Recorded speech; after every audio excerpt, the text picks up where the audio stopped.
Pastor Peniel, eu sei que eu tenho um chamado para missão, mas eu não sei como chegar lá. O que eu devo fazer para ser um missionário? Bom, eu vou fazer esse vídeo porque eu acho que só essa semana, acho que é a terceira pessoa que me escreve, manda mensagem, e é bom mesmo que você escreva, pode escrever, é uma benção para nós. Mas eu vou responder essa pergunta aqui. A pessoa tem, o que eu tenho conversado e visto nessas pessoas, que elas têm realmente uma convicção de que Deus tem chamado, Deus tem uma obra, Deus tem falado comigo já há muito tempo que eu vou para tal lugar, eu vou para a África, eu vou para o Oriente Médio, né? Esses dias uma irmã me falou sobre isso. Deus tem me falado que eu vou trabalhar em tal lugar. O que eu faço? Aqui na minha igreja ninguém acredita no meu chamado. Eu já tenho conversado com a minha liderança e as pessoas não querem nem conversar comigo sobre isso, acho que é loucura e etc, etc. O que está acontecendo? O que eu posso fazer em relação a isso? Olha, eu vou falar com você, vou trazer aqui uma mensagem que aconteceu comigo, pode ser que possa te servir. Primeiramente, você tem que entender que no ambiente de uma igreja congregacional, uma igreja local, né, que é a sua igreja, quando eu falo igreja local, é a sua igreja, não importa a denominação, é a igreja onde você está congregando. Existe sempre um padrão que as pessoas seguem, o padrão normal. A liderança, muitas vezes, essa liderança está acostumada com esse padrão. Qual que é o padrão? A pessoa, ela vem para a igreja, ela é uma pessoa que ela deve trabalhar, ter seu emprego, ela deve ter sua vida corriqueira normal, ela, se é jovem, ela está estudando, ela está indo para a escola, está indo para a faculdade, e posteriormente ela vai buscar um emprego. Se ela é casada, ela tem a família dela, ela tem o emprego dela e chega na igreja aos domingos, durante a semana, tem as atividades da semana. Existe o período da data que as pessoas que trabalham, elas estão ofertando para missões, elas estão trazendo seus dízimos para a igreja, e tudo é um ciclo, tudo é um padrão, e o padrão normal de uma igreja local é esse. Agora, cada vez que você se levanta, que alguém se levanta para fazer algo que está fora desse padrão normal, normalmente você é questionado. Eu lembro no Paraguai, quando eu trabalhava no Paraguai e eu ajudava o meu cunhado em comunidades indígenas, era algo fora do padrão. A gente colocar o nosso esforço para trabalhar com comunidades indígenas, para fazer algo pela comunidade indígena, ninguém fazia quase isso. O pessoal ficava assim, o que vocês estão fazendo aí juntamente com esses indígenas? O pessoal da comunidade indígena tinha uma necessidade, a gente estava lutando para suprir aquela... E sempre tinha pessoas, primeiro tinha pessoas que vinham, ficavam observando, depois uns ajudavam, outros criticavam, mas moral da história, sempre a nossa convicção era questionada porque nós estávamos fazendo algo fora do padrão. O padrão a comunidade indígena tem necessidade, vai continuar tendo necessidade e eu não meto minha mão aí. Esse é o padrão normal das igrejas. Mas nós vimos a necessidade, nós procuramos suprir essa necessidade. E a partir do momento que a gente começava a trabalhar nesse sentido, existia sempre um questionamento ao padrão, por nós fugirmos daquele padrão das demais pessoas. Então, meu querido, uma coisa que eu posso te dizer é o seguinte: cada vez que você foge o padrão, e quando eu digo fugir o padrão, não é você sair fora dos padrões bíblicos, da frequência bíblica, não. Mas eu estou falando do padrão da comunidade local. Está todo mundo fazendo a mesma coisa. E quando você falar, eu tenho um chamado para fazer algo que não é o padrão dos demais, você vai receber questionamento. Agora, se você está sendo questionado, se você está sendo ignorado, se você está sendo, muitas vezes as pessoas vêm e falam coisas, né? Isso aí não é para você não. E essa barreira do questionamento, ela não vai te servir para colocar para baixo, mas ela vai te servir para fortalecer a sua convicção. Você tem convicção do seu chamado?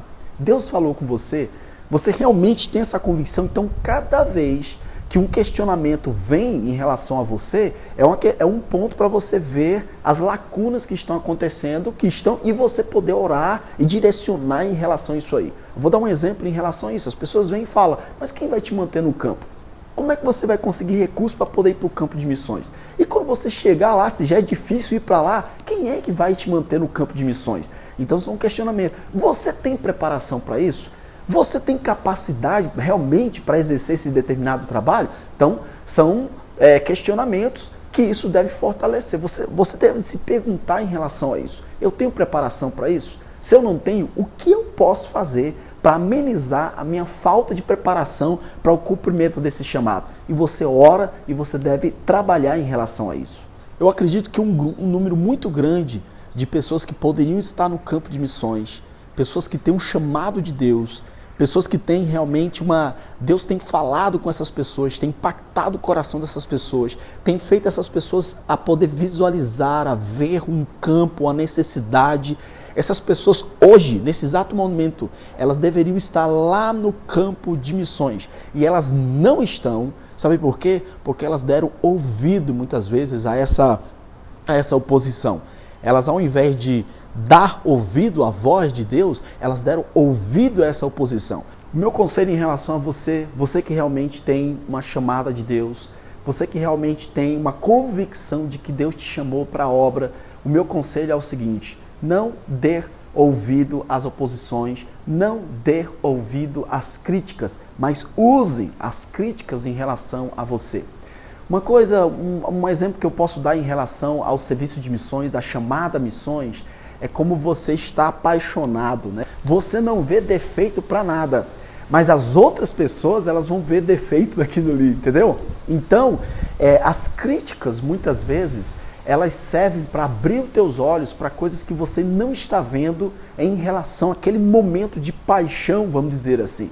Então, use as críticas das pessoas de uma forma correta, não para te abater, mas para você analisar aquilo ali. Você tem preparação para isso? Você tem recurso suficiente para isso? Se eu não tenho, o que eu posso fazer para obter o recurso suficiente? São questionamentos que você tem que direcionar para o bem e não para abater, não para diminuir o chamado que Deus colocou no seu coração. Um tempo atrás, uma pessoa me perguntou sobre: pastor, eu estou querendo ir para o Peru, estou me preparando para ir para o Peru e etc. Mas nós estamos tendo dificuldade nisso, daquilo e tal. O que eu posso fazer agora? E eu comecei a dar algumas dicas para essa pessoa, para a preparação. Primeiro eu perguntei: você realmente tem a convicção de que Deus te chamou para aquele lugar? Você realmente tem a chamada de Deus para aquele determinado lugar? Eu comecei a trabalhar justamente nos pontos que provavelmente ela não tinha. Ela não tinha uma boa comunicação, ela não tinha uma base de pessoas interessadas no mesmo assunto que ela está envolvida, no caso Peru.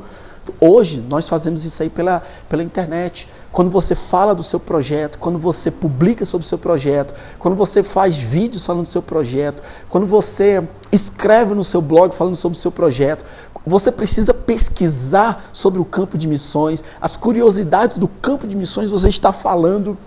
Então, você tem convicção? Você começa a publicar isso aí.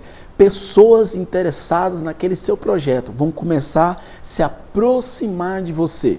Quem sabe no meio dessas pessoas serão pessoas que vão te ajudar no processo de ir, ou amanhã depois dessas pessoas, pastores, secretarias de missões, etc., serão pessoas que estarão apoiando o seu trabalho. Outro questionamento que eu tive esses dias atrás, uma irmã perguntou para mim sobre a questão dela, ela está querendo ir para o Oriente Médio, Deus colocou no coração dela. E ela falou: pastor, o que eu tenho que fazer? Eu já falei com a minha liderança, Deus falou comigo. E aí foi o que eu comentei com ela: você tem trabalhado nessa área da divulgação? Você tem trabalhado na área de pesquisar sobre o lugar onde você quer trabalhar? E eu comecei a dar as orientações. Em outras palavras, amado, desde o ponto inicial que nós começamos a falar aqui, quando você começa a ter questionamento, use esses questionamentos. Isso se você realmente tem uma chamada de Deus. Se você tem realmente você tem a convicção de que Deus está te levando para aquele lugar. Use esses questionamentos ao seu favor e não use isso para abater a você mesmo. As pessoas, elas estão vendo de um ângulo diferente. Você olha isso aí, vai analisar, ora ao Senhor e fala: o que eu posso fazer em relação a isso que esse irmão está me dizendo? Deus me chamou para trabalhar com os povos quechuas na Bolívia. Aí eu falo na minha igreja e o pessoal fala: mas quem que sabe? Quem que é povo quechua? Ninguém sabe o que é povo quechua, ninguém sabe nada disso. Aí a pergunta aí a questão fica: o que você, missionário, pode fazer em relação a isso, a esse questionamento? Se ninguém conhece o povo quechua, que está na Bolívia, que na verdade o povo quechua não está apenas na Bolívia, mas se ninguém conhece, o que você pode fazer para que passe a ser conhecido? Para que as pessoas comecem a conhecer da sua igreja e do teu ciclo de amizade, comecem a conhecer o povo quechua. Deu para entender? O foco é você justamente direcionar, é pegar a crítica e trabalhar a seu favor e não deixar te abater. Vamos terminar aqui nosso vídeo. Eu não preciso falar sobre o período de oração que você tem que ter, eu não preciso falar sobre o período de meditação que você tem que ter diante do Senhor, orando em relação ao campo, né? Eu vou dar para terminar aqui, algo que eu fiz quando eu cheguei aqui na Bolívia. A minha vida para a Bolívia foi muito rápida. Deus estava me falando quando eu estava no Paraguai, Deus estava me falando, mas eu não estava entendendo que Deus estava me chamando, que Deus estava me direcionando. E praticamente, pouco tempo antes de eu vir para cá, para a Bolívia, foi quando Deus me falou que eu viria para a Bolívia. Foi um período de oração, Deus estava me falando que eu ia para outra nação, que eu ia trabalhar assim, tudo que eu estou vivendo hoje. Foi quando eu comecei a orar ao Senhor e falar: Senhor, qual é a nação? Tu tens me falado que eu vou fazer isso, fazer aquilo outro, tu tens dito que eu vou para outra nação, mas eu não sei qual é a nação. E eu entrei, foi um período de quase um mês aí, orando dentro do meu quarto. Foi quando naquele período que Deus me falou sobre a Bolívia. Bom, resumindo o assunto, fiz minhas malas e eu e minha esposa nós viemos para a Bolívia. Na região de fronteira, eu comecei a pesquisar um pouco sobre a Bolívia, que eu não sabia. Eu comecei a olhar as cidades, quantos habitantes havia na cidade. Eu não conhecia nada da Bolívia. Praticamente eu conhecia somente a região de fronteira da Bolívia. E cada vez que eu ia pesquisando, eu ia colocando num caderno e eu tirava tempo para orar por aquelas cidades. E eu tenho o meu diário, eu tenho ali um monte de cidades que eu olhava cada cidade daquela, cada região, aonde estava a cidade. E eu não tinha tanto recurso, na minha casa não tinha internet, eu tinha que ir para um cyber, pagar um cyber, eu estava com pouco recurso até mesmo para pagar o cyber, mas eu procurava fazer isso aí, e eu voltava em casa, fazia aquelas anotações, e eu orava por esses lugares, eu intercedia por esses lugares. Eu não sabia nem tanto, na época eu não sabia tanto o que Deus ia fazer comigo nesse lugar, mas eu sabia que eu ia chegar nesses lugares, e eu teria que estar orando, intercedendo por esses lugares. Amém? Isso aí é uma boa coisa que você pode fazer, querido. Procure pesquisar, esteja orando, esteja intercedendo, antes de você pisar lá no lugar onde você tem a convicção de que Deus vai trabalhar com você, que Deus está direcionando esse lugar. Ore, interceda e coloque tudo diante do Senhor, tá bom? E, no mais, é o seguinte, não importa as críticas, mesmo que você está rompendo aí o padrão dos demais, coloque o foco no chamado, coloque o foco naquilo que Deus está te chamando, naquilo que Deus está te direcionando, que certamente você terá a vitória. Amém? Forte abraço, Deus te abençoe.